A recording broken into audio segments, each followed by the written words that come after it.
Chapter 15. The Feeling of I. Your journey into this world of decay and death began with the feeling of I, and where you place that feeling, there you live.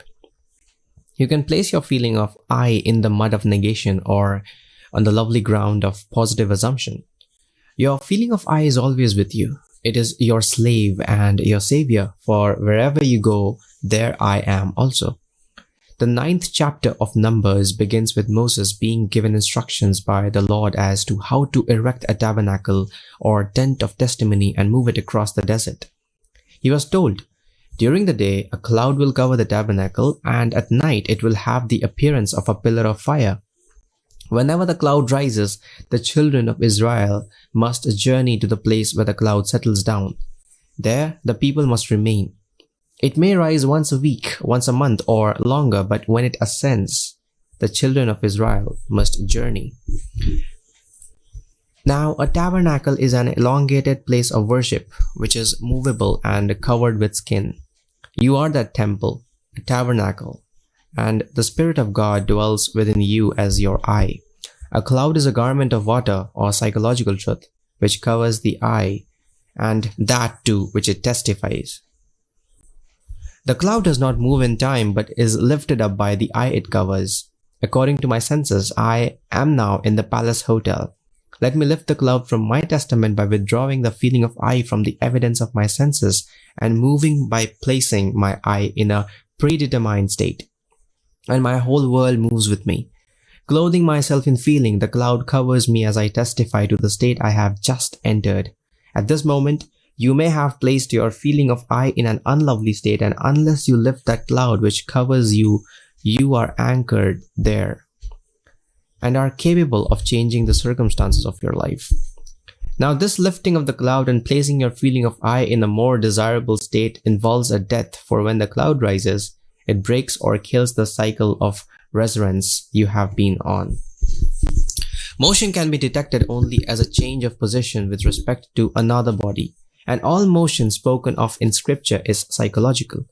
Every state exists in the psychological land from which your I journeys. All you need to do is extract your I from where it is now and place it in your predetermined state.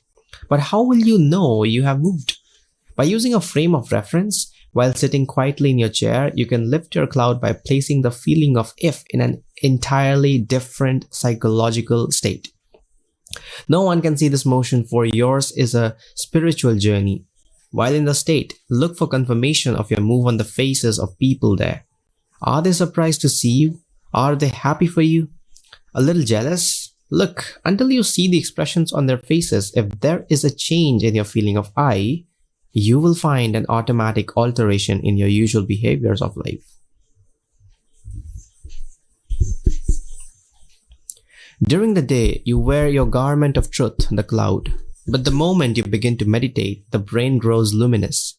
This is the pillar of fire by night. Remember, I am the truth, and wherever you place your feeling of I, there you must abide. In the 34th chapter of Deuteronomy, we are told that Moses went up from the plains of Moab to Nebo and there to Pisgah, which is opposite Jericho, where he was shown all the land that was his. The word Moses means to draw out. He is not a man, but your creative power, which can draw out of you any state you have placed your I, struck the rock, and produced the water. The word Moab means mother, father, which is your I amness. In your present state, your Moab may be saying, I am beaten, I am sick, I am impoverished, but Nebo means to prophesy your longing by the feeling of I. Pisgah means to contemplate. When you enter your desired state, observe your Jericho, for it will have a fragrant odor, as that is what the word Jericho means. Having risen in consciousness, remain in your chosen state until you have a reaction that satisfies you.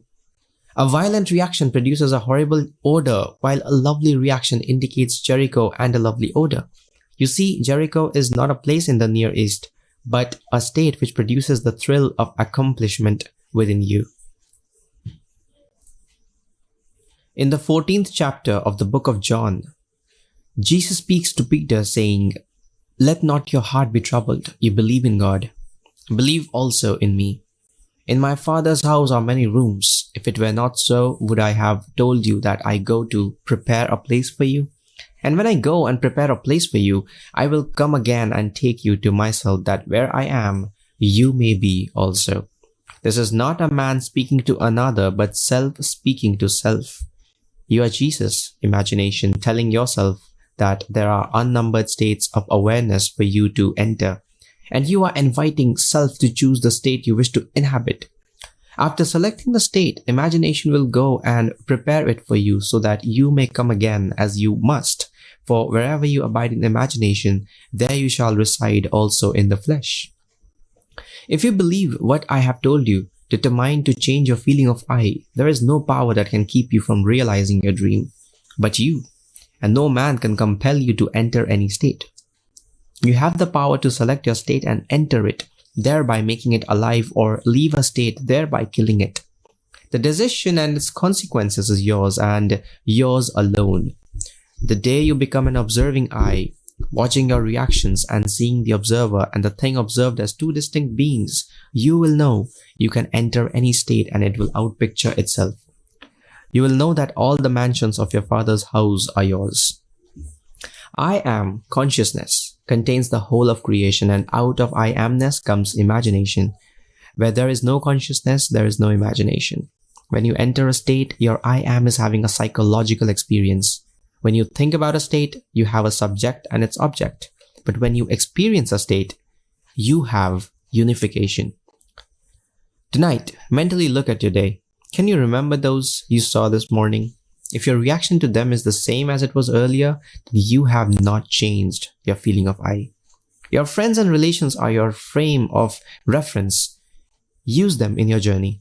The command in the first chapter of Joshua is, when you start, turn not from it to the right hand or to the left, that you may prosper wherever you go. For I, the Lord your God, am with you. Therefore, abide in the state you desire until your whole being is permeated with its reaction, that you may reap its reward. I, your consciousness, am with you, and I am the Lord your God. The teaching of truth deals with the feeling of I, for only through feeling can change come about. If you continue to have the same reactions, you have not changed your feelings. Your world forever conforms to your inner assumption. Remember, your aim 1,000 times in the course of a day. Notice your thoughts in regard to it, and break all unlovely ones. If you are not successful, it is because you're not practicing this truth and applying this law. You are the temple of the living God, and the Spirit of God dwells in you. What has a believer in common with a non-believer? Come out from them and separate yourself from them, and I will welcome you. Come, let us live on the mountaintop.